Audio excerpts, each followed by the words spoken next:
G'day everyone, Rune here, and this is chapter 3 of my Princess Kakarat series.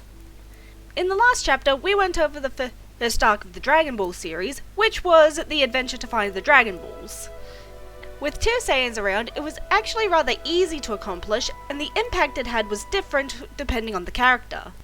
To quickly recap, Yamcha was able to get over his fear a lot faster due to his fight with Kakarat. Chi-Chi was inspired to join the team, and everyone just got a lot more closely knit.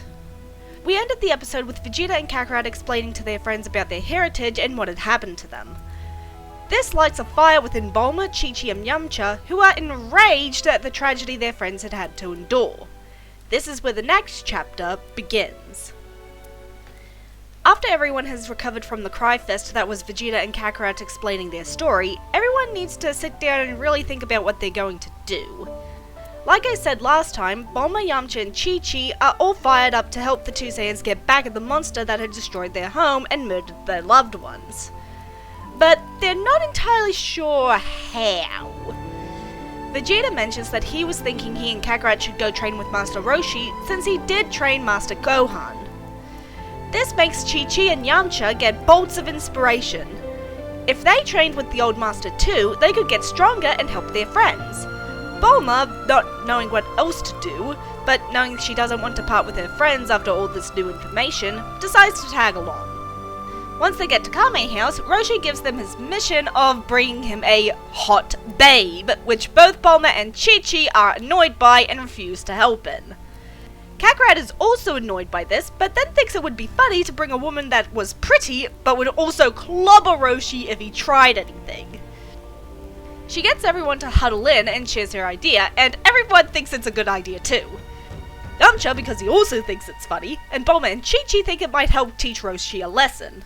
Vegeta and Kakarat, being the only ones that can fly, aside from Chi-Chi, whom they'd given the Nimbus to, go off to find a woman that fit the bill. They soon come across a blonde woman trying to outrun some cars and sidle up next to her. They ask her if she's willing to do them a favour if they help her get away from the people chasing her. When she says yes, Vegeta picks her up while Kakarat grabs her bags. While on their way to Kame House, they explain about Roshi's requirements and that they are hoping that she would not only play along, but would also help teach the old goat not to be such a massive pervert. Especially since, with her being there, there would be a total of 4 girls living on the island for a time. The woman agrees, looking quite incensed that the old hermit was perving on a girl more than 50 years his junior. She introduces herself as Launch and also tells them about her personality changing quirk, since it could be a problem with their plan to teach Roshi a lesson. When they get back, the plan starts right away, with Launch decking the old hermit before telling him right up front that she is not interested in him. When Roshi tries to get Vegeta and Kakarat to take her away, Launch gives him a death glare. She tells him that she is not going anywhere. She can see that there are 3 young girls here aside from her, and she is going to stick around to make sure Roshi doesn't try to pull anything.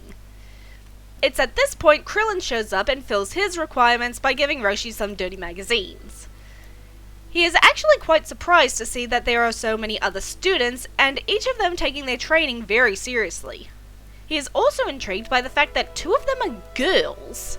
He does still act like a jerk to Vegeta sometimes because he sees him as an arrogant tosser, but he begins to warm up to him after seeing how protective and caring he is towards Kakarat, realizing he's not arrogant, just very serious. During the training, Bulma is struck with inspiration when she remembers that Vegeta and Kakarat are from outer space. This makes her realize that they will need a way to get to the stars, or all of this training is not going to mean much. Knowing she doesn't have the resources she needs at Kame House, she bids her friends farewell and heads straight home to begin work on her new mission. During this time, Launch is still keeping her promise to keep Roshi in check and keep the other girls safe, though Roshi isn't interested in them because he sees them as just kids.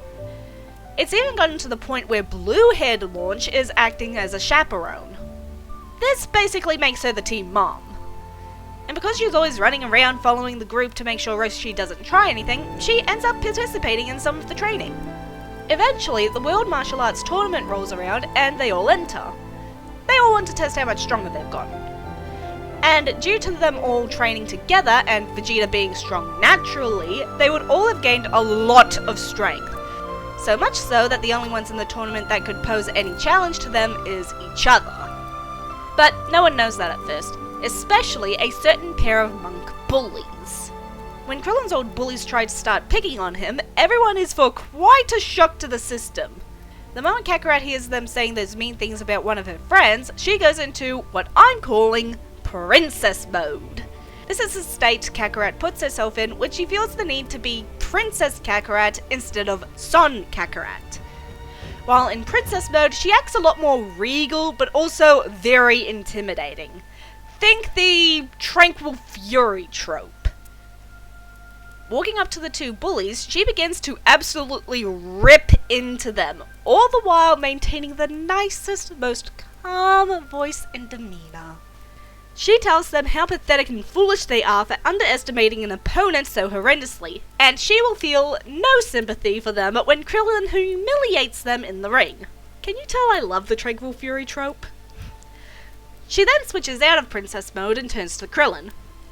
Krillin, forget what I said earlier. This guy deserves your hardest punch. And we all know what happens there. On to the championship rounds, which is just our heroes and no one else really. Chi-Chi would lose to Kakarat because the Saiyan has been training for longer and Chi-Chi is kind of distracted with wanting to impress her friend and idol. Kakarat recognizes this because Vegeta made sure the Princess of the Saiyans was actually taught observation. Kakarat pulls Chi-Chi aside and tells her that she needs to relax. If she keeps focusing on other things and not the fight that's right in front of her, she's never going to reach her full potential. Chi-Chi is grateful for her friend's words and decides that from now on, she won't let who she's fighting distract her from the fight itself. Yamcha loses to Vegeta, though Yamcha does still give quite a good fight. After Vegeta wins, Yamcha holds out a fist and, after a moment of hesitation, Vegeta gives a small smirk and the two fist bump. Krillin gets bested by Jackie Chun, so he doesn't fight either Saiyan and is quite disappointed at that. But he perks up when the three of them agree to have their own fight after the tournament is over. The second to last fight is between Vegeta and Kakarat. These two are hyped, especially Kakarat. All her life, Vegeta has been the one to protect her, to keep her out of harm. He only allowed her to fight Yamcha that time because he was confident she would win. They had sparred in the past, but they had always ended because someone interrupted. Now, however, they would be able to fight with everything they had. And they do. Kakarat and Vegeta are rather evenly matched. However, Vegeta is older than her by 3 years, and thus a little bit taller than Kakarat. Yeah, he basically wins for the same reason Jackie Chun did in canon. The final battle is between Vegeta and Jackie Chun. This fight is almost as close as the one between him and Kakarat, but due to Vegeta not having the size handicap like Goku did in canon, he does eventually win. Now, this worries Roshi. After all, his whole reason for participating was to show his students that there's always a bigger fish. However, he's surprised when Vegeta brushes off his praise after he meets back up with them after taking off his disguise. Instead, Vegeta states that he still has a long way to go before he's strong enough. Roshi asks what he means, and that's when everyone realizes that Roshi wasn't there when Vegeta and Kakarat explained their backstory. That night they all go out for dinner, with Vegeta using his winnings to pay for it, and explain to Roshi, Launch and Krillin about the Saiyans. Understandably, Roshi is feeling a lot of things right now, not the least of which being anger over what his two students had lost, but also realizing that he not needed to worry about his students thinking that they were invincible. Though, the reason behind it, he really can't take any joy from them still being motivated. Launch, on the other hand, who was in blonde form at the time, demands that as soon as they get back to Kame House, Roshi is going to start teaching her just as much as the others.